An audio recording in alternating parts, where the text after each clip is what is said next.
got it going. With the spin of the wheel, we'll uncover our fate and stream it to you on one take. We tend to be loud and we fight quite a bit, but it's an unscripted show, so you get what you get. If we stop to right now and we just walked away, we'd be back here next week, cause we just can't wait to play.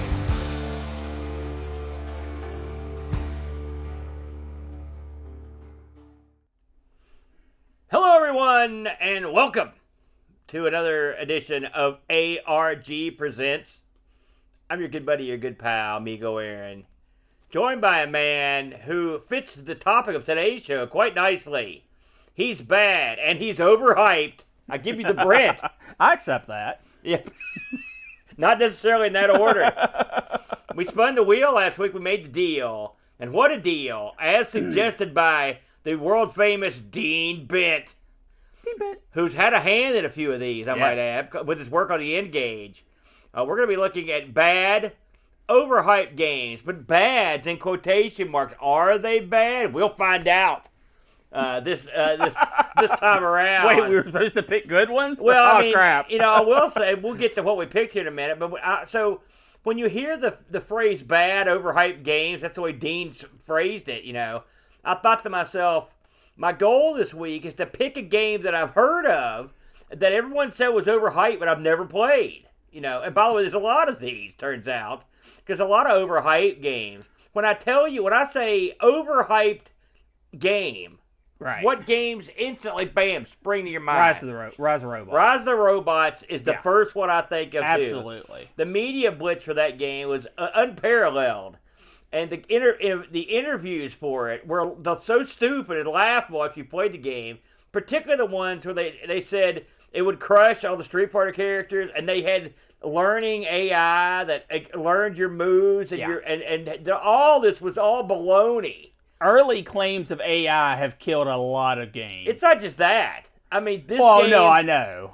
I mean, this is like promising somebody a Porsche and then giving them a box with a tire taped to the side. I mean, it was a god-awful game, and it was one that I thought of instantly. Of course, we covered Rise of the Robots somewhere along the way. I know we've talked about it, so I knew that was off the table. Too easy, and also I played that too one. obvious. So I'm going to go through a couple I thought to pick out. And some of these are going to date me a bit. There was a game out on the PC back in the day, and it was called Battle Cruiser. I think it's called Battle Cruiser 3000 AD was the name of this game. And this thing's another one was hyped and hyped and hyped. And when they released it, it was a complete. And this is back in the day where you couldn't ship games that only sort of worked. Yeah. This may have been the first. This was an unparalleled disaster. And the guy that made it was an unapologetic wiener boy who would, he was, and it was a never-ending parade, a conga line of patches to try to get this thing to work. But the magazines killed this thing when it came out. Do anything aside from Rust spring to your mind? What were your thought processes? In a more modern setting, Anthem comes to mind. It was supposed to be the next Destiny great live service shooter, and Jamie, Mike, and I actually played Anthem when it came out. When we played it to its fullest extent, because it was our Saturday morning game for a while, and it was bad. Really? It was so formulaic, and it was so repetitive. The quests were literally, you go, you talk to the person, they say, go get the blah, blah, blah. You go to your mission door, and it's not like there's hundreds of mission doors. There's one mission door. You go through your mission door, you get the thing, you go to the place, kill some things, fight a boss, go back. Yeah. Get the next one. It was just over and over. No fun, no originality. It was really bad. Yeah. I almost picked Anthem, but then I'd have to have played Anthem again. So that was right out. It's funny, too, because when I think of, overhyped is the key here, because you could pick games, just like, I think it was like 6 months ago, as I recall, they released a multiplayer game that was out for it was like a Fortnite knockoff, and it was out for 4 days or something. Yeah. So what was that? Then there was also that Suicide Squad game that came out that you heard about that ended up being getting trashed and being horrible. Modern games are a lot easier to put in this than older games, because older games, it was a little bit harder to hype them. But I mean, unless you were reading the magazine and stuff, you weren't inundated with them as much as you would be today. The thing with the Suicide Squad game was it was. I'm not saying it was good because I never played it, but I know people who did, and it was. I don't think it was hyped nearly to the level that people think it was hyped. And I don't think it was nearly as bad as people thought it was going to be. But they hated the movie, so they just wanted to pull that hate and put it somewhere else. You know, the chat mentioned something I thought of, and I read it. I looked at like some lists of the most overhyped games. It's funny how many are mostly modern, except for, ironically, what I picked is on every list. But Fallout 76, perfect example of an overhyped game that was bad. Yeah. Just to tell you how hyped this was, I'm in West Virginia, and so are you. I was at the Mothman Festival where they debuted the game. I've got the Fallout Boy mask hanging from my kid's wall in there. I've got the poster. I was there they were giving out all kinds of free goodies and showing the game. Oh, you couldn't play the game. They were showing it to you. And they were going off about how great this was going to be. I remember seeing the, I think it was E3 or wherever they debuted it, and they were playing Country Roads, and they showed all the scenery, and I was like, man, this is going to be better than 10 Super Bowls. This is going to make the state look great. It did not. It made the state look dumb because the game was garbage. Really bad. I will say, in the tradition of bad overhyped games, they have attempted to make it less bad over the years, and I've actually played this thing a bunch of times, and it's gotten better. Its original incarnation had no NPCs at all. Yeah. It was a complete night. Bizarre. Well, and on top of it not being good, it was also predatory in its the way they marketed the in-game shop. Yeah. Oh, yeah. And the thing is, you think Bethesda? I thought this can't miss at the time, but boy, I was wrong. Another one I saw make all the lists, and here's another one that's mentioned in chat: Cyberpunk 2077. I thought this is a pretty popular game. I see it everywhere. Well, it made an incredible recovery. Yeah. So that helps it. I thought of a couple other ones that I would put in this category. Although you could say that not released, it gives them a pass, but like Star Citizen is a game I've been hearing about forever. Yeah. And they finally have angered the rubes that have been paying their salaries for all these decades. They finally this past month made them angry. Yeah, but with doing some stuff they didn't like. It's fake anger though. That's another one. I'm just saying that's a game we've heard about forever. Another one I thought of was when No Man's Sky came out. Although they pitched it, and when it came out, people were like, "Is this it?" And it wasn't. They just hadn't finished the game. I'll have to say, of a recovery stories, No Man's Sky is grade A #1. And I'm not particularly a huge fan of the game, but it made a stunning recovery. Hello Games, I've heard that, really put their heads down, and they didn't charge for anything they released. They just said, here's more stuff, here's more stuff, here's more stuff, and they did it forever. Peter Molyneux.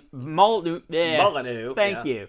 That dude is the hype machine that leads to crap. Yeah, someone in the chat mentioned Fable, which you played Fable. You owned Fable. I did, and Fable was so overhyped. I thought it was. People seem to like it. It got a sequel. It sold lots of copies. Yeah. And we're going to go into this a little bit. I heard it was better than 10 Super Bowls, according to Peter Molyneux. Yeah, exactly. He said it was awesome. The thing with Fable was, Fable wasn't a bad game, and it had elements that were fun, but it was not anything what was promised.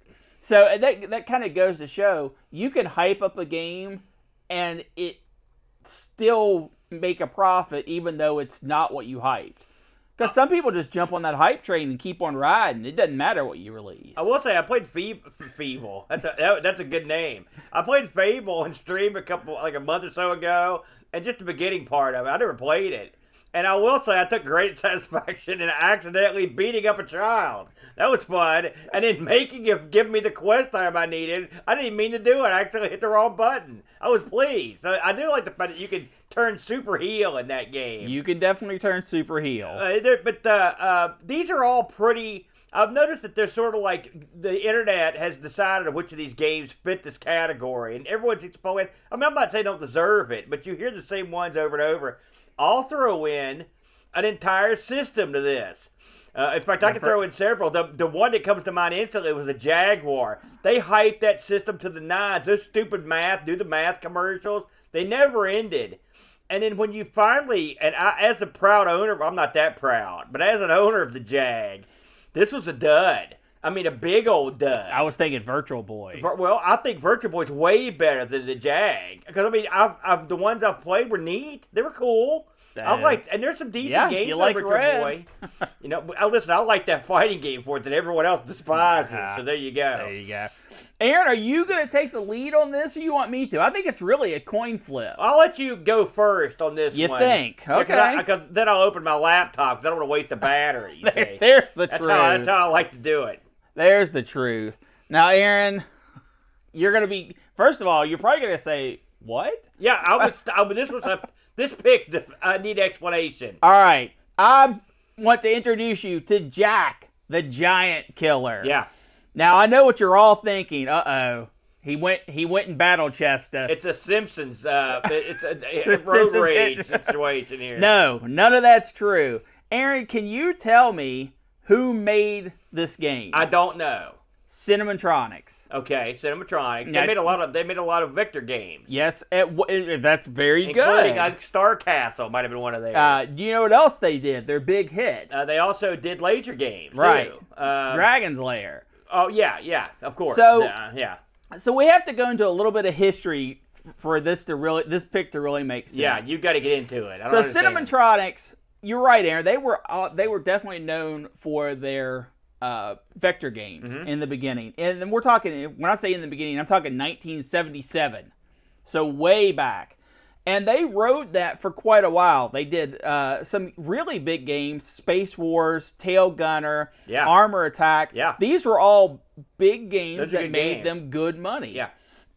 And they finally were like, listen, we know Vector, but Vector's getting old. People are getting sick of it. Raster's the new hotness. What are we going to do? And a new president came on the scene, Fred Fukumoto. Okay. Fred, huh? Fred Fukumoto. Okay. Over became president. In Japan, obviously. Yes, obviously. And he said, listen, I'm going to get us into Raster like that. Oh. And they were like, oh, like that? And he's like, that's it. Okay. So he bought 5,000 PCBs. Okay. 5,000. Now, this isn't a time, if they would have sold all 5,000 of those PCBs, it would have put them up in the upper ranks of the top 50 games of all time. Oh, yeah. Okay. Back then, in the arcades. Yeah. This is 82, yeah. So he bought 5,000 of these PCBs. He didn't buy the game. Okay. He bought the boards. Okay. And he said, we are going to make the most incredible game, and we're going to put them on this board. Okay. So they paid $2 million for these 5,000 PCBs with no game. They also had no instructions, no programming language. It was literally a board that they were supposed to program and put chips into. So it's just a blank board? It components was populated, but not with programs. Do we know who they bought these from? We do. They were purchased. Okay, you've got me interested. I will say that. Oh, man. You asked me too fast. I do know Hera Industries. Hera Industries. Talking Harrah? Hara Industries. I don't know who that is. And there's a reason why you don't know who that is. Okay. This was their first business deal. Okay. So how were these PCBs? What did they comprise of? They were to show graphics on a raster monitor. Okay. So these weren't specially made for Jack the Giant Killer, is what you're saying? They were not. Okay. They were made to be populated with a program. So they were generic boards that you're supposed to turn into a game somehow. And they were and like I said, they were sent with no documentation. Yeah. Now, just in case you didn't know this, I know you know. Normally, it's the exact opposite. You figure out what the game is, then you make a board to support the game most of the time. And the reason why they went this way, well, we'll get in. All of this is gray area, to say the least. Now, we know for sure that they bought 5,000 boards from Hera Industries. That much is set in stone. We know that to be true. Okay. We know they paid $2 million U.S. for it. Is that a good deal? In 1982? Yeah. No. Okay. I didn't know. Well, I don't know. We'll get into some of that here in just a moment. Okay, I'm just going to let you talk. Fred's like, yeah, we're ready. We're going to make a game and get this going. Well, the very first thing they had to do was reverse engineer the board they paid for. And they've got a warehouse full of these things now. Okay. They had to reverse engineer the board because the only thing the boards came with were literal schematics. Like capacitor blah, blah, blah is in slot A. That's it. So they reverse engineered it. And what year was this? This was in the 1980s. Okay. Somewhere around there. Early. Yeah. Well, This yeah. came out in 82. Yeah. That'd be before that. Okay. So they do all this, and they make this game, and they make Jack the Giant Killer. Okay. And they take it to shows. And they think that they have got the next Donkey Kong on their hands. Okay. They think they are ready. They're already taking those 5,000 boards, and they're all getting jacked. Yeah, They're all getting giant killered. Okay? They're getting jacked. I got it. They take this thing to the shows, and they start hyping it up. And what better way to hype it up than to have a competition where the grand prize is a solid gold 1 ounce egg. Whoa, okay. That's big money. So the winner of this competition got like the equivalent at the time of about $750. Nowadays, it's almost $2,000. Do you want to explain why the egg was relevant, or do you want me to? Well, we'll get into the gameplay elements later. Yeah, but I mean, that's the legend of the giant. He's got Yeah. a goose that lays a golden egg. So they hold this tournament, and they think they've got a winner on their hands. So they say, listen, we've got to keep this tournament hype thing going. So whenever they approached an arcade about buying these games, they had a tournament package ready to go. Yeah. They said, listen, here's the prizes you're going to give away. Here's the setup you're going to do. We're all going to get rich off this. And hyped it up behind the scenes. I mean, they already hyped it up at the show. So now they're hyping it up to operators. All right. Saying, listen, we're going to get you on board. All this is going to happen. It's going to be awesome. One problem. Nobody bought it.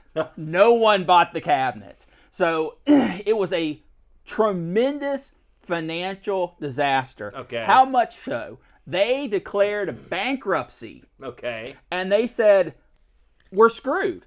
File Chapter 11, it's over. They made 2 more games that they tried to use those boards. One of them was XXYY, ZZYY, whatever. Horrible name. Yeah.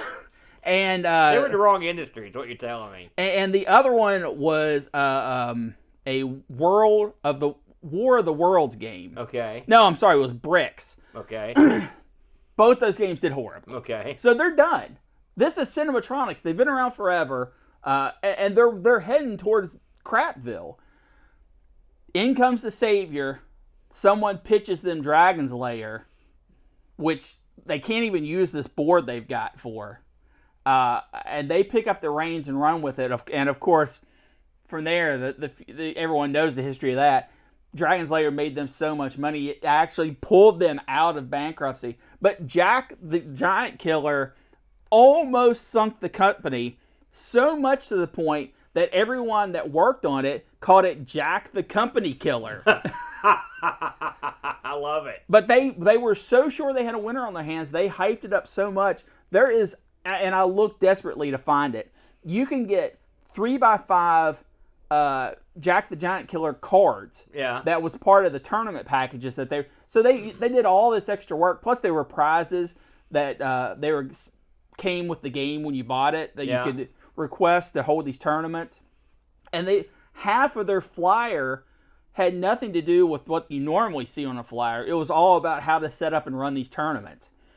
No one bought it. So not only did they waste all their money with this golden egg scam. Did someone get the golden egg? Yes, they did actually give away the golden egg. So it was won by someone. Do we know where, what country, who? It was in the U.S. Yeah. We do have the gentleman's name. I tried looking him up. Yeah. There was nothing, of course, nothing about him. And there is a picture of the golden egg, a black and white trade catalog picture. Yeah, okay. So we know that the golden egg does exist or did exist. Who knows what's going on with it now? So that is why this game was overhyped. Okay, Let's- you passed the test. I got one quick question before Sure. you get on to, like, why was it so reviled?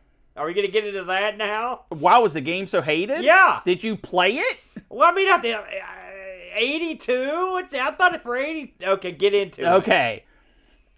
Jack the Giant Killer is obviously based off of Jack the Beanstalk, the fable.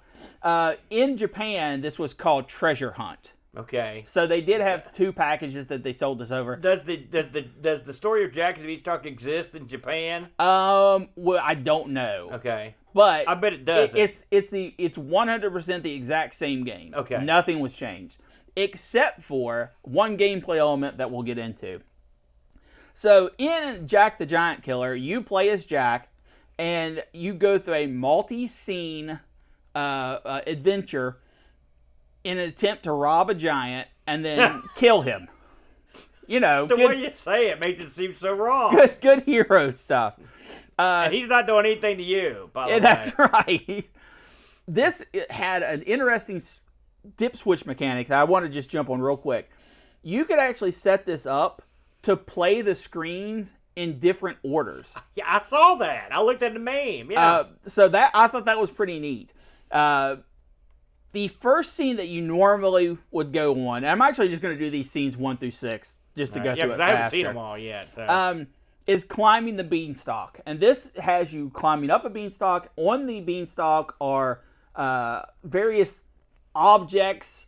I think they're Seeds. supposed to be stones. No, there's a seed. Because remember. Well, yeah, but you pick them up later, too. Right, but they're seeds because that's part of the myth of Jack and the Beanstalk. Remember? He threw seeds No, at don't them? you remember he bought the bag Right. with the seeds? Right. Yeah, that's to grow the beanstalk. But that's still, listen, they had to get the board. They had to make it work. Okay. The seeds. So- and then you're hitting squirrels and birds. Yeah, you're terrorizing wildlife. No, they'll kill you. Well, only because you're climbing up in the air and doing something incredibly dangerous. Yeah. Anyway, By the way, you got to mention the sound it makes when you collect a seed. it makes a very weird It sounds click. like this. Yeah, it makes It's a very weird click Yeah, noise. it's cool. It's actually very nice. It's good. Yeah. So you're climbing up the beanstalk, collecting seeds, just trying to get to the top of a very slow scrolling screen. Yeah. You can throw the objects, otherwise you have no other attack. Your other button is jump. If you have no seeds, you have no attack. Yeah. Normally, in the path I always took, I would get 8 seeds. Yeah. You usually get plenty. You don't even need to use them if you don't want to. The second scene, which is probably one you never saw depending on your dip switch settings, is Jack in the Clouds. Yeah. This is a weird... You have a bunch of X designs, and the clouds are in X shapes, sort of attached to each other, and you have to go from the bottom of the screen to the top. Yeah. Jack on the stairway leading to the Giant's room. This is probably another stage you didn't see. I saw them all because I watched the video. Oh, okay. You are running back and forth, trying to get to the top of the screen. You have to jump whenever sections of the stairwell fall apart, and you have some enemies attacking you that you can throw your stones at. Seeds. Scene 4, Jack in the Giant's room. This is where you're actually trying to get the goods. It is another go up the board by running and jumping over holes, going up staircases until you get to the top, and the giant is sleeping, and you steal one of the 4 treasures until you steal all the treasures. Yeah. You literally take everything you own. Scene 5 is climbing down the beanstalk. This is the same as the first stage, but you do it in reverse. You're at the top of the screen and scrolling down, and the giant is throwing rocks at you. And you can see his feet. Yes. And then scene 6, He's climbing down. Jack chopping down the beanstalk. Oh, yeah, I never saw that. Once you collect all the items, Yeah. you climb back down the beanstalk like normal. There will be an axe somewhere on the board. Instead of the giant throwing the rocks down, he's supposed to be physically climbing down the beanstalk, but you never actually see it. Yeah. You chop it down, it falls, the princess, for some reason, falls in love with a serial killer, and then everybody's happy. Well, to be fair, the giant had her in a cage. Well, maybe, maybe she's into that kind of stuff. I don't think so. So, what is the problem with this game? Yeah, what is the problem? This game has a very unique control mechanic. It's up, down, left, right. Well, there are diagonals. Yeah. There are diagonals. It's an 8-way stick. But when you start to move, you have about 3 ticks of slow movement, and then he will move about 2.5 times the speed. He gets a quicker momentum. He's a sprinter. Well, it's slow, slow, slow. I'm moving fast. There's no build up. It's just he's moving slow and then he's moving fast. You have to be moving fast on this to jump a lot of the holes. Yeah. But some of the holes you can't be moving fast because then you can't do the jump properly. Yeah. If you try to do footsies and walk up to the edge, sometimes you physically can't because the ledge hit detection in this is all over the map. I've went to some of the ledges, been right on the ledge, tried to jump to the left or the right, and instead jumped straight up in the air. And when I land, even though I've went nowhere, I still fall. So, which isn't normally a thing. You're supposed to only fall in the hole. When you're climbing the beanstalk, you can just go to the left or right too far or up too far and just fall off. That is something that is different with the Japanese version. When they put this in test markets, or I guess when it was sold in America, they saw how frustrated players were with falling off the beanstalk. And I read somewhere, and I wish I could find it again, games were lasting like 20 seconds. Oh, yeah. Because people didn't know exactly what to do, and the leaves on the vine and the vine are the same color. So you might think there's a gap that you're supposed to climb across when it's just a leaf and you have to jump across. Yeah. So they actually made that change when it went to Japan. It didn't help sales numbers. What did they change? They get That's rid it. of the leaves? Or? No, they made it so you can't fall off the vine. Wow, that makes it personally infinitely more easy. Yes. I was able to get to the cloud scene once. In the normal rotation of things, I was able to get up the beanstalk, steal a treasure, down the beanstalk, up the beanstalk, cloud stage, where you've got to work with those diagonals, but your guy doesn't turn diagonally. He's still a 2D walking on a diagonal, which that don't work. And I could never get past it. The way he's portrayed in these levels is odd. Because he's walking like a crab. He's a horse stance. Yeah. And he kind of shuffles. Yeah. It's not natural, that's for sure. This game, is this the worst thing I've ever played? No. No, God, no. But it is incredibly frustrating. Especially playing on the US version where you can fall off the vines. It will take you 10 plays before you understand a reasonable path to get off the stage 1. Nah, not that much. Yeah. But, I mean, I'll get into it. But it's a very frustrating game. That's what I found worse than anything else. I didn't feel like I was getting better, and I felt like I got cheaped out a lot. Aaron, what did you think of Jack and the Giant Killer? So when you picked this, and you were late in a week picking this as Yes. the new hotness for you. But when you picked this, I was like, wait a minute, 1982, and sure enough, I was talking to Bo. I was like, I think I played this, and I had. This is one of my MAME finds from way back. It's a good thing about having MAME in your arcade machine. You find all kinds of crazy stuff. So I played this quite a bit back in the day. It's been a while, and so I loaded it up and instantly got up and got back down. But my subsequent games, I wasn't quite as successful in the second portion. But one thing to remember in the beanstalk portion is that it's not that tough. The thing you got to remember is Jack is made up of like a head, feet, and in the middle of Jack is a red square. It's like his body. If you keep that square on the vine, you're fine. You'll never fall. So that's the key. Just always keep that red square on a vine. The paths are the same every time. So all you have to do is make one jump to get up there. Now, that's without obstacles, obviously. And as you go further in the game, more squirrels and more birds come out. And if you're too slow, it automatically adds more enemies to your And screen. on top of that, shooting in this game, when you shoot the seeds, you will shoot in the last direction you were going.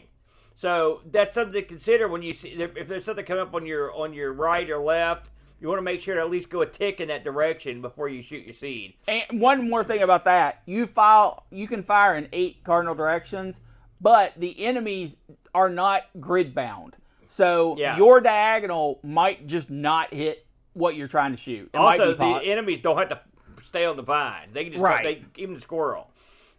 This game, I like this game actually. But this game has one Achilles heel.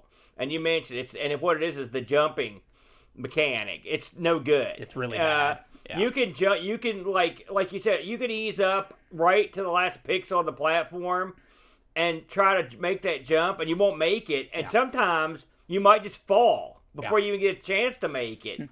It's the ends of the platforms are real unforgiving. They're finicky. Yeah. Something else. Just a few more tidbits that you may or may not know that I learned. At the beginning of this game, you're at the bottom of the beanstalk, right? And so you're on land. And your house is down there. So one time I was just like, screw it, I'm going home. If you try to go back to your house, you die. Yeah, that's right. You're going up that beanstalk, Jack. You geek.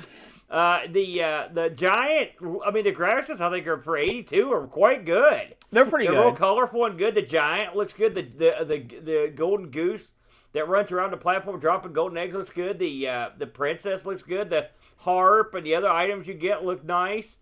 Like I said, the sound effect when you get the seeds is a real cool sound effect. It looks almost like digitized. Yeah, it almost sounds like a pinball click. It reminds me of remember the commercials? Knocker. Remember the commercials for the Switch when they put the controllers on to make that sound? That's what it reminds me of. Yeah. If this game had good, I'm a Donkey Kong mark. You know that. If this game had good controls, I'd be all over it. Because I like. Think about it. It's all those different scenes, and they're unique. They're different scenes. Even going back down, the beanstalk is different because you're dodging from above, and the critters are there. So it's despite the fact that it's the same vines, it's different. But I think that I'm surprised that when you said that the arcades turned down picking this game up, I'm thinking of what was around 80. Now, granted, 82 was a killer year. I'll give you that. Year. And space was at a premium. But considering what these guys had to do to make this thing happen, I got to give the programmers credit. They did. Because we both know, as good as 82 was, there were still plenty of breakouts and go through the maze games. This game is an original game. There's nothing like it. Nothing. It's not like Donkey Kong or anything. It's a totally original game. It looks good. It's got good sound. It's got little cutscenes in it. It's good. It follows the legend. I didn't even know about the cutting down the beanstalk. I've never done that before. So that's cool to find out. So I would say, reluctantly, this does qualify for sure after your story. I'm going to give you the nod. But in terms of saying that this is a bad game, I don't think it's that bad. But it is let down by those jumps. Yeah, well, the jumps make it. That sucks. It sucks that ruins the game, and it's a game that's good with an element that makes it not so good. I'll give you that. I think it really kills the game. So, how did you find this, by the way? How did you hear about this tale? Man, sometimes you're just in the right place at the right time. I was doing some research, and I've got a little bit more. I'm going to let you read out because I believe we had one fan review on this. We did have, believe it or not, someone managed to get their review in just a nick of time before the deal went down on this one. But I will say, you really thought outside the box on this one, the Brent. As soon as I saw they had a tournament with a real a golden egg that they were giving away, I was like, oh, I'm in. Yeah. So our good buddy the king of reviews, Jocko, chimed in on this. He said, well, it finally happened. All the hookers I killed in GTA, all the innocents I gunned down in light gun games, the innocent sheep I murdered in Cannon Fodder, I died and went to video game hell. And for my video gaming sins, this is a game I must play. Wow. What a preamble. I ended up rage quitting on the second castle level to get the coins, and that was after enabling 255 lives. Oh, gosh. And even with those extra lives, it took a lot of them trying to get there. As can often be the case, conceptually this could work, but sadly the execution is just awful. And it's the poor execution that makes for a virtually unplayable game a lot of the time. Now, as a caveat, possibly the Mr. Core is jacked up. As it seemed, the collision detection on this game was randomly out of whack. Sometimes you could make a jump, other times the exact same jump would end in death. Yes. And to the mix that this game has to be the only game in history where you can die by jumping upwards and then not landing on the platform you were just standing on, Yes. and adding slow falling deaths and slow restarts, and the wheels come off pretty quickly.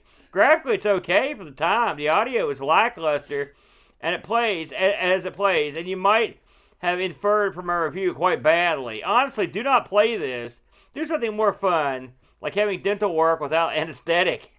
3 out of 10. This is a man that gave Rodney vs. KFC an 8 out of 10. But he craps on. Pajaco's scale is all over the map, in my opinion. That's a harsh review. But so, yeah. Let me end this tale.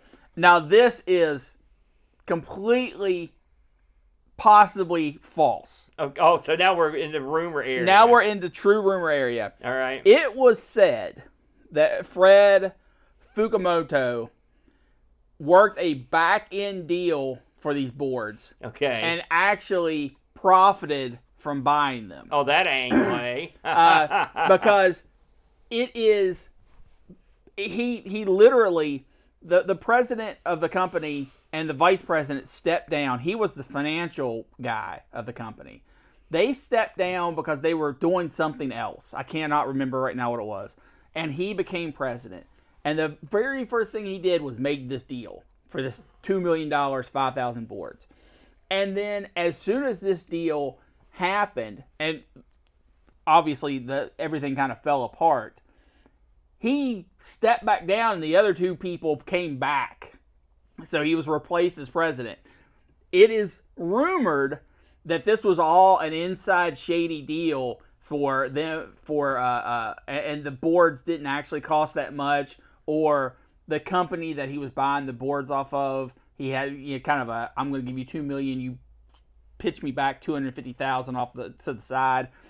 Those are unsubstantiated, but considering the boards came with no documentation, and he ordered 5,000 of them, which is just unheard of. But if you think about $2 million, I mean, you're paying a ludicrous amount of money per board at that price. Yes.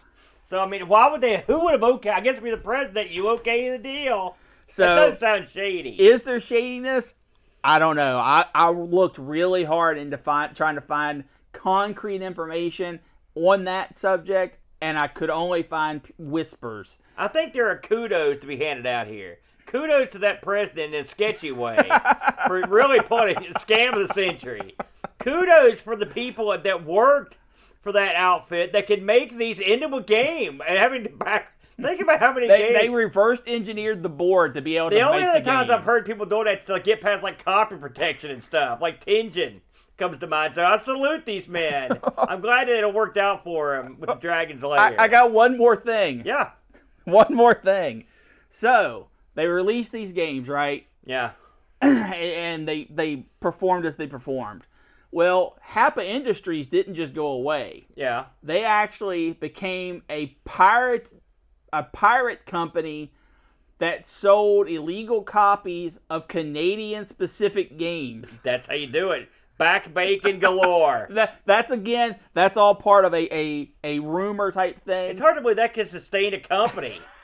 Pirated Canadian PCBs. And it was like Canadian trivia and like gambling and that kind of stuff. And so that's quite a tale, Brett. That's quite a tale you brought to the table. That wraps up this little thing into a nice, pretty package. That may be one of your better offerings. I'm going to tell you. I like that one, man. So, Aaron, what did you bring to the table? Well, I thought I had quite a tale, but it's a different sort of tale than what you brought to the table. So, like I said, I wanted to play a game that I just thought personally was overhyped because I'd heard about it, never played it in my life. Yeah. And so I was sitting around thinking about overhyped games, like advertising campaigns. And I remember reading EGM back in the day, I believe it was, or no, it was PC Gamer maybe. And I remember seeing this ad that said, I'm going to just quote it, so hide your ears. But it said, John Romero is going to make you his bitch. Yes.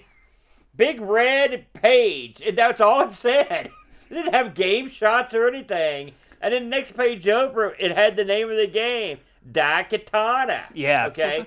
And so all these years later, I remembered this ad. I thought to myself, it seems to me that game didn't do that well. You know, I remembered hearing that. I was like, I've never played that game. I had no idea what systems it was on. I looked it up. I'm like, hey, there's a DOS or a Windows version of this. Maybe I could find it. And I did. So that's ultimately, I ended up picking Daikatana. Just for those watching at home, the footage you're seeing is actually from the N64 version. It doesn't matter. But, I mean, yeah, I know. I played the Windows version. There's actually a Game Boy Color version, which I'll get into briefly, but it's a whole different game.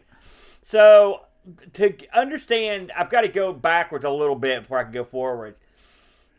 John Romero was part of id Software. Yes. Okay. A big part. And John, in the early days of id, they would loan out their services to people to make these little stupid games.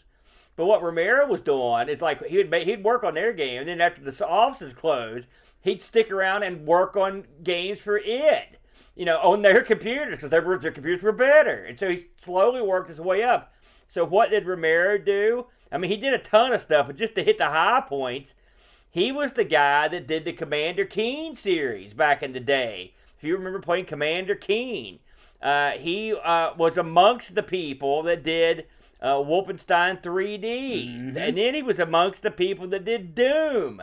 And then, I mean, when I say amongst the people, it was basically him and the other guy. Yeah. And then Major influence. And then he was there with Quake. By the way, just as an interesting side note, if you look back into his early work, he did a ton of work on like the Apple II, which I thought was interesting, like stuff I'd never heard of.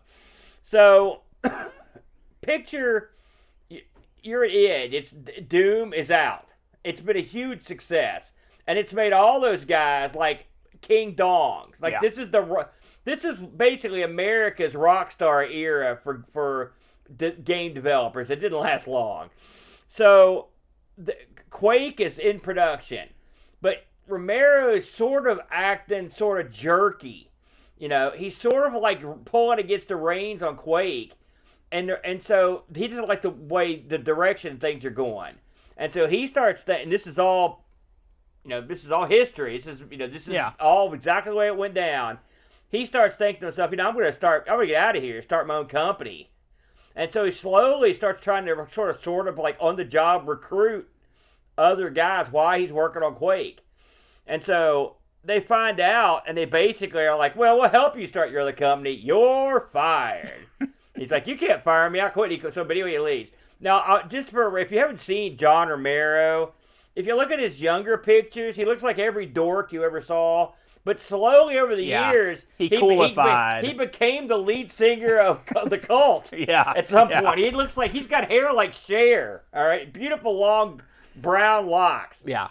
So eventually, he left, and he took a bunch of guys with him and created an outfit called Ion Storm. Ion Storm. Amongst the people he took with him was Sean Green, a couple other guys that were big players on Quake. So he left. And so he took a lot of talent with him. He did. And so he announced, he's like, listen, he goes, our first project's going to be Daikatana. It's going to be awesome. And he's like, it's going to release, he announced that it was going to release the same year, 97. He was like, it's going to be awesome. And so, get this. This is what makes this story weird to me. So, he thought building your own engine was dumb. Right? Because it just wasted time. So since he was familiar with it, after basically leaving id, he then licensed the Quake engine. Yep. Okay? So he starts making Daikatana. with the Quake engine. So they labor on Daikatana, and you think about it, he helped design the Quake engine, so he's pretty familiar with it. Yeah. And so he's working on it, and they even go to a show with a build of Daikatana running on the Quake engine, but it's running at like 12 frames a second. And like, no one's that impressed. And then he sees that Ed has developed the Quake 2 engine. He's like, man, that looks good. So what does he do? He stops production on Daikatana and switches to the Quake 2 engine. And this is speculative to a certain degree, but this is the way it was described. He thought that he would be able to, it'd be an easy he thought they were the same. and he could like basically adapt the work they'd done to the second engine. Nope. So they had to shelve all the work. Keep in mind they had a working prototype. That's all gone. So they shelved that, and then they started rebuilding it in the Quake 2 engine.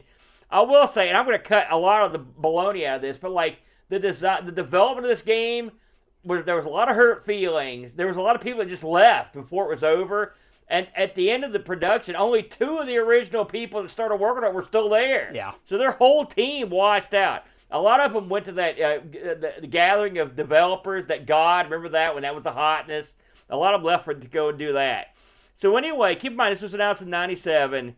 Finally, in 2000... it's time to release this game. So it was in development a lot longer than they thought. So once you get past the development stage, and again, the development stage was crazy. By the way, just the FYI, so you know what happens when you're like a rock star and you start your own company. You give it a cool name, you grow share hair, and then you go out and you pull like the old Molyneux. You go out and buy the biggest, most elaborate headquarters you can, the Television Amico type headquarters. So they bought this super headquarters. They had all these great stuff, and one of the executives somehow took some money and bought it from B&W. He got in trouble. So there's a lot of money getting thrown around. Okay, so they knew this was going to be a hit. So Eido said, "Listen, we know your first game after Quake's going to be a massive hit. Here's $13 million, okay? So now he's got $13 million. And the reason he didn't like the direction Quake was going, because he wanted to use the influences he had in his life that he liked to make his game. He wanted a Quake-style game, but his 2 favorite games, this is straight from the dragon's mouth here, were of all the games, Chrono Trigger and The Legend of Zelda Ocarina of Time. These were the games he loved. Okay. And so he said, Chrono Trigger, you have like buddies that go through the adventure with you, and Zelda of Time has the sword play type thing, and it's the adventure thing. So he's like, I'm going to mix those in, and he also wanted to have your partners be like real smart, sort of like your squad members in Ghost Recon. Yeah, it's another game he thought was cool. And so, and then on top of that, he said he saw what Quake 2 had done. If it had 10 monsters, he wanted 20. If it had 7 guns, he wanted 50 guns. All right, and so that was sort of the way he did it. They said his design document for the game was 400 pages long. All right, so it was. It was crazy time. You're asking yourself, what about the name, Daikatana, right? So what is that? It means big sword. Okay, I didn't know that. Did you? No. And no, I didn't. The name comes from an item that the id Software people used in their Dungeons and Dragons game. So there you go. So that's where that came from. So after all that, what did he make? Disappointment. Well, what he made was a mess that lasted so long that Quake 3 was released before it was released, to put it in perspective. So he went past the other Quake engine to get to this one. So by the time keep that in mind, by the time this was released, Quake 3 was already out. Yeah. And this ran on the Quake 2 engine. So it came out and people were like, huh. So they had estimated, I've heard several different figures. I heard that they said they estimated sales were going to be 250,000, which that seemed like, because they thought this was going to be huge. And when it came out, I read another place that said they estimated they were going to sell 2 million copies. That sounds more like what I would expect. I think they said in the first 6 months it sold 43,000 copies. Yeah. And over its lifetime worldwide, I think it sold 250,000 copies. Yeah. So the numbers were low. The amount of money they made was negligible. That guy's BMW was paid for. So now that you know the backstory, I'll get to the fallout after I get into the game proper. Because I never played this game. I managed to install it on the PC through some shenanigans. By the way, this is on Steam. If you're interested in paying $7, So I'm now going to attempt to briefly explain the game's plot. Oh, God, no. All right. Now, I've got to. Okay. So it starts off with a guy. He's a swords master. He's in his dojo, and this old man comes up and says, "Listen, I need you to go rescue my daughter. My daughter was captured by this corporate scumbag because she was trying to get this magic sword from him that can travel through time.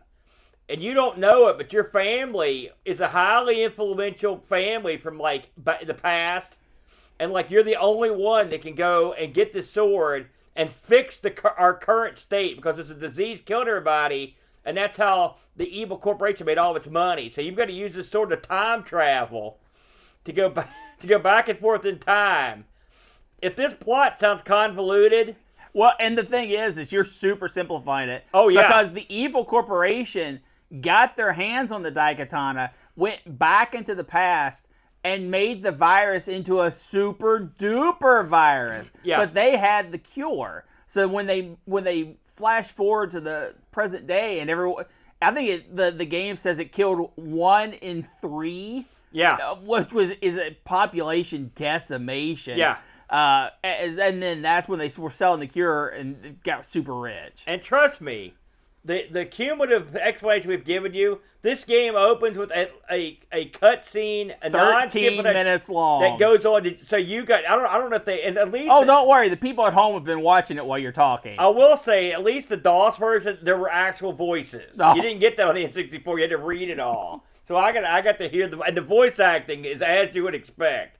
It was horrible. Oh, and the great thing about it is the old man's mega plan, because of course the old man dies. This is all in the intro. In the cutscene. And then you get beat up before you can do anything. So the old man dies. He says, "Listen, they're going to come get my body and drive it into the death zone. Just hop in the coffin with me. Yeah. And that way you can get in." And your guy's like, okay. I'd like to know. I'd like to see that. It's sad the cutscene doesn't cover how he pulls that off. No. How does he pull that off? So, well, they pull the coffin out, and the old man is in it, right?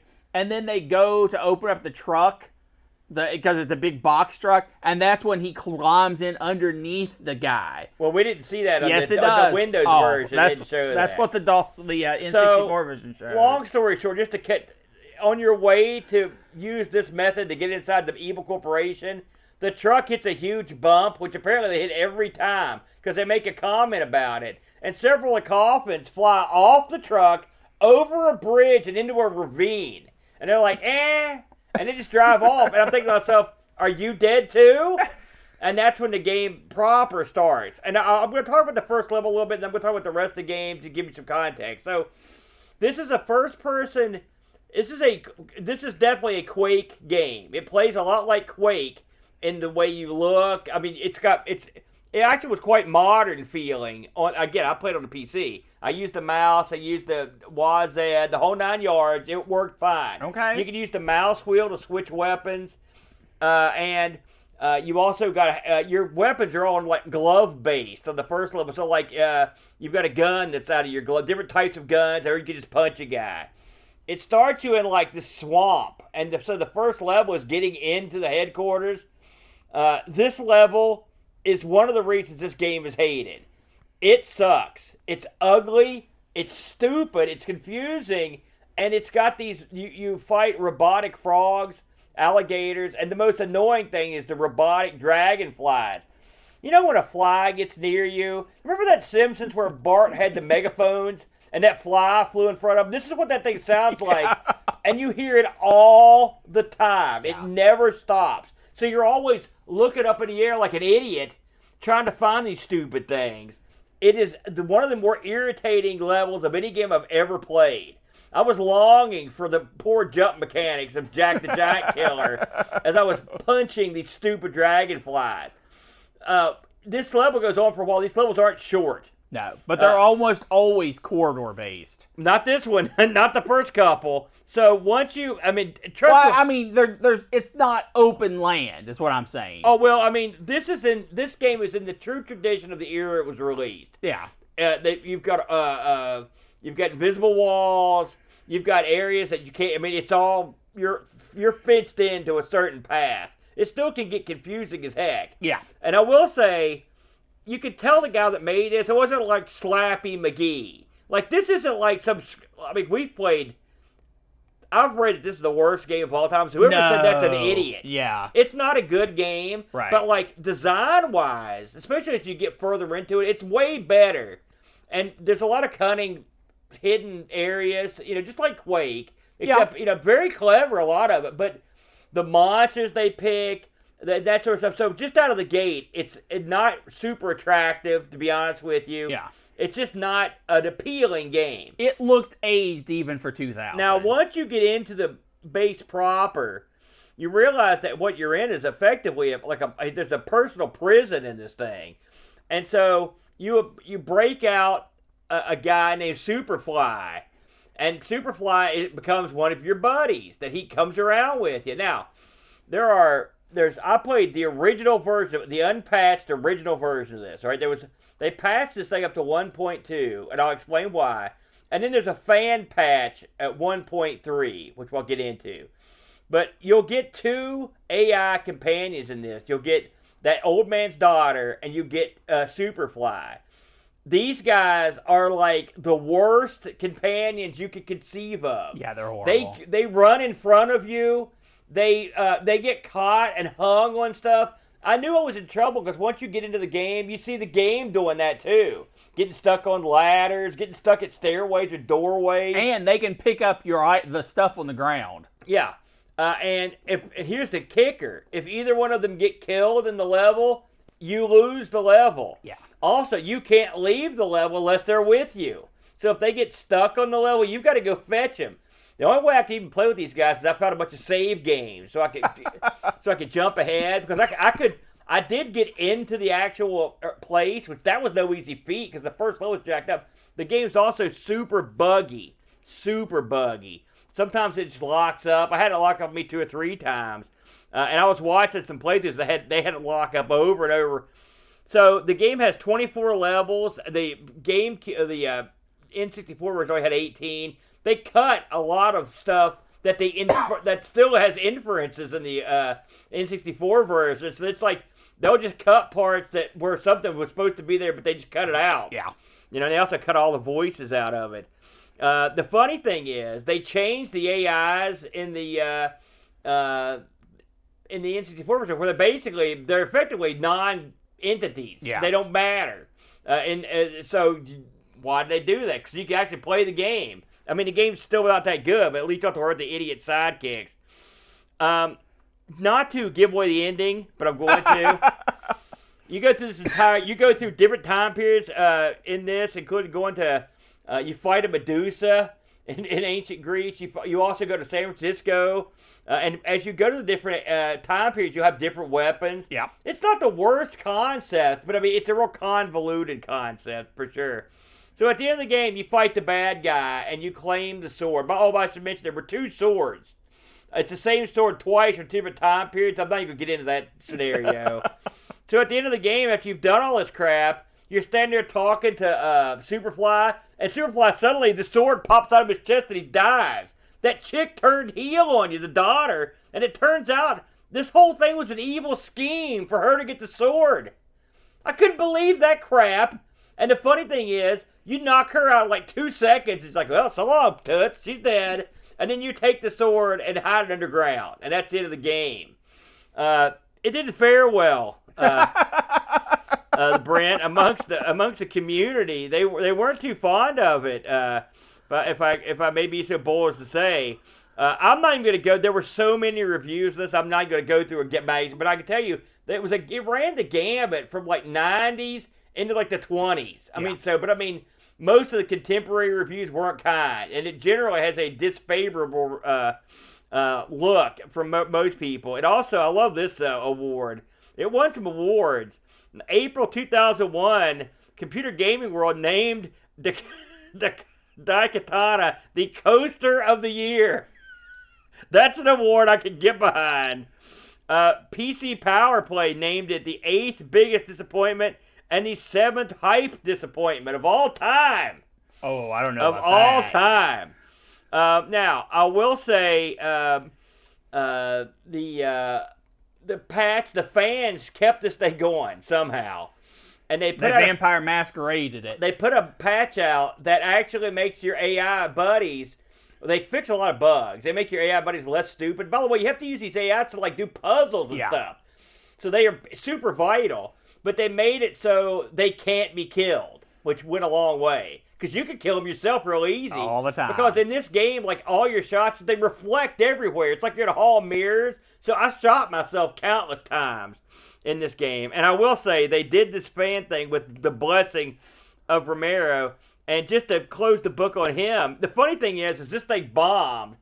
They were making Deus Ex at the other studio, and that was so while this thing came out, I should also mention that what came out a year later, Halo, which was, so this game kept looking dumber and dumber. Here's something you probably didn't know, Deus Ex, right? Iron Storm, that was there. Yeah. It was like Iron Storm South or whatever. Everybody loved it, right? Great game. It still didn't make much money, so they went out of business. So even they had one horrible game and one great game, and even the great game couldn't save them. So it's a complete debacle. I would say this game is not great, but it's not great. Let's just go there. And considering all the advertising, I'm going to go down in history and say I don't think John Romero made me his bitch. And I will say, if you think that, you'll be happy to know that John Romero made himself his own bitch. Because he pretty much booted himself right out the door, and no one gave a crap about anything he did after that. It was a dead deal. What did you think of this game? Well, I remember the hype about this game because John Romero he still is. You got to give him his props for his past works. I think he still comes around and does like WAD files and stuff every once in a while. So like he's still pretty well regarded, but he blew it. He was huge, and his name was definitely one of those names that would get people's attention knowing that he was working on a project. Yeah. Unfortunately, I've heard this other places. I've heard he is incredibly difficult to work with. Yeah. And I think that is ultimately what took this game to its grave.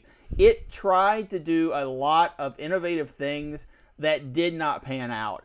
And even if you just watch the opening cinematic, the camera movements they have in that are just amateur. It's an amateur product, and that's ultimately what I would say about Daikatana. It has some great ideas, it has some great concepts, but it is so amateurish done that it's mind-blowing that someone of his fame allowed this out the door. I would have just canceled the project, but I guess once you take $13 million, you can't do that. Yeah, and the funny thing about, like, one of the things that struck me as funny, because like, you have to put yourself in the time frame. This is when XP had just shipped, right? 2000, right? So it's early on. So it looks like that game that's in that middle space, you know? When the people talk in the game, none of them have mouths. Oh yeah, for example, the textures are really bad. So too. I mean, I thought to myself, man, I was thinking to myself, Halo came out a year later. I've never played Deus Ex. I heard it was great. Oh, it's right? fantastic. I don't know how it looks, or you know, it doesn't obviously have perfect voice. Yeah. First of all, it's completely voice acted. Yeah. Well, the important scenes. Comparing the two games is unfair. Yeah, well, I mean, you have to. I know, but holy cow. A lot of people, you know, if you know anything about id Software or Doom, you had John Romero and you had John Carmack, the other guy. Yeah. And John Carmack was noted as saying, like, because one of the reasons they had a rift was that Romero would have this deep, involved storyline, And John Carpenter said, like, no one gives a crap about storyline. Like, I mean, and at if this you time look at it's Doom true. and Quake, no one does. Yeah. No one ever cares about storyline. So I don't agree with that. Now, I think No. Romero was ahead of his time. And you can't just look at this guy and be like, look at this hippie. Like, he didn't know what he's doing. I mean, the No. guy's mega talented. Yeah. He's got the jack. All right? But he flew too close to the sun. Yeah. It's the old thing when you give a director all of everything that they want and they go out there and make a dud. You know, this is I think, what happened here. He got everything he wanted, and he got too much. And the fact that he had so much turnover at Ion Storm, I think that did him no favors. And why did he have so much turnover? Probably for the exact reasons you said. Because no one wanted to deal with this guy. So we did get a review of this. I believe Pajako snuck one into the wire. Oh, did he now? Okay. He did. Here we go. So full disclosure on this, I've never played the Daikatana before, and I only really played through like the first level, a couple of levels. So this evening, so my exposure is quite limited. That's fair enough. You don't need to play that much. No. In 2000, PC gaming was an era of new and wonderful games. When Daikatana eventually launched, we had seen Half-Life, Alien vs. Predator, Kingpin, Soldier of Fortune, to name a fraction of the shooters I played back then. This one had big boots to fill, and sadly, it did not fill them. No. Playing this today, I can only think of one thing. Did John Romero have a tropical holiday and get attacked by mosquitoes and frogs? Yeah. I seem to spend the majority of my short gameplay not so much as a cool-ass samurai, but as a bug exterminator. And I wondered if this might be some personal gripe of his. I got stuck on scenery, fell off ledges, got poisoned, which that does happen. And on top of that, the reload times are very slow. Click, click, click, click. I didn't mention that, but every time this thing loads in the PC, the now loading bar is comprised of little, like, pellets. Yeah. And every time it puts one up, it goes tick. So you hear tick, tick, tick, tick, tick, tick. It is irritating. It's like the sound design, and the music in this is pretty good, but the sound design, I question. Overall, the game feels unfinished. I am intrigued by the Lord of the Rings inspired story. Well, that's being generous. So I will watch a walkthrough to see what happens. In fairness, it's not as terrible as people say, but it's not that great either. And even with low expectations, I found it tedious and not really compelling enough to play more. With plenty of other really good shooters of that time, leave this one to the history books, 5 out of 10. P.S. The N64 version is horrible. I started and put it down to 5 minutes and paid for it on Steam. Dumb. Oh. Yeah, big mistake. Sorry, Jocko. You took one for the team there, Brent. I should mention in closing 2 things. One, they did release a Game Boy Color version that is said to, I looked at this and played through, it's supposed to be very Zelda-like. It's got zero to do with the other versions. Whole different company made it. The N64 version and the Game Boy version were made by a different company than the people at Ion Storm. So, and I've heard it's okay. So if that's your cup of tea, there you go. It's not. It's not mine either. I looked this up on eBay because I was intrigued. Like, what would a game like this go for? It didn't sell a ton of copies. So sometimes that can mean, interesting numbers. And I did find some of these things. I was kind of surprised by what I found here. So you can get the cartridge. So you can get the CD for $10. It's the disc. Yeah. The N64 card was all over the map. I saw them go for anywhere between $30 and $100. If you want to see the N64 copy boxed, it's funny, N64 box games seem to be at a premium because I don't know, people just chuck the box. I saw one go for $150 and one for $350 sealed. And then lastly, I saw a PC big box version, which I didn't know existed for sure, but I did see one.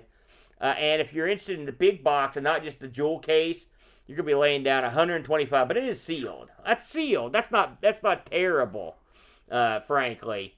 But not unlike this game. I will say, if I had my druthers, I'll play Jack the Giant Killer any day of the week over Daikatana. But Daikatana, if you remember, I played like Hard Boiled a couple months ago, and also I played the Punisher's game on the PlayStation. Some of these games, they were both better than this. Yeah. And the thing is, this has a lot of, if you watch somebody play it, it's very well, the level design's quite clever in a lot of it, but they really led with the bad foot, that swamp level, and also just too much baloney leading up to the release of this one. Yeah. Nothing I hate more than spinning a yarn, if you know what I mean. Well, Aaron, you know what we can spin? What's that? It's the wheel. Oh, okay. What do we got this Now, week? Aaron, Brent? you have to tell them what you put on here. I think I put on there Jag CD games this week. So, yeah. You really screwed up, didn't you, the Brent? Keep spinning, the Brent. You are an idiot. What an idiot. And the winner is... What is the winner, the Brent? PSP from Chris Bold's suggestion. Another Chris Foltz suggestion, huh? Yeah, well, yeah, PSP. I don't think we've ever done any PSP games on the show before. That's the PlayStation Portal to the layman. I have one of those. I've got 2 of them. You sure I don't have yours? You probably do. So I do have. Now, I will say, most of my PSP experience has been ripping off the software. So maybe, but I do have a couple of those UMD discs kicking around. So maybe I can actually play something that is legit, but probably Ooh, not. Probably pirate something there you for it. go. I don't have much PSP experience with the brand. But hey, we should show one on the show. That'll be nice. There you go. So that'll be next week, the Brent, or 2 weeks, excuse me, from today. Next week, we're back to R. Sinclair. I don't understand this game. I haven't played it yet, but I don't understand the title. It's called Bear Dover, I believe was the name of the title that we're going to be playing. Do you have any idea what this means? Is this a British thing? No, I do not. So someone can explain to me. Someone told me it was slang for something, but I don't remember what they said. And it's an odd choice. I'm sure we'll find out. So I don't know if there's a bear in the game or you're in Dover. I have no idea what's going on. That'll be next week. Same bat time, same bat channel. Bover, they say, is slang for bother. So bear bother. That must be what it's called in English. There you go. Don't they speak English in England? Am I nuts? That'll be next week. R. Sinclair. It should be a lot of fun to crank up the R. Sinclair. Any wacky announcements you'd like to stick out here today? I mean, we've got a lot going on. Nope. All right, fair enough then. We don't have anything going on. We'll see you next week for Bear Bover on R. Sinclair. Listen, that's what it's called. Don't give me the business. Have a good week, everybody, and we'll catch you on the next one. See ya. We got it going. With a spin of the wheel, we'll uncover our fate and stream it to you all in one take.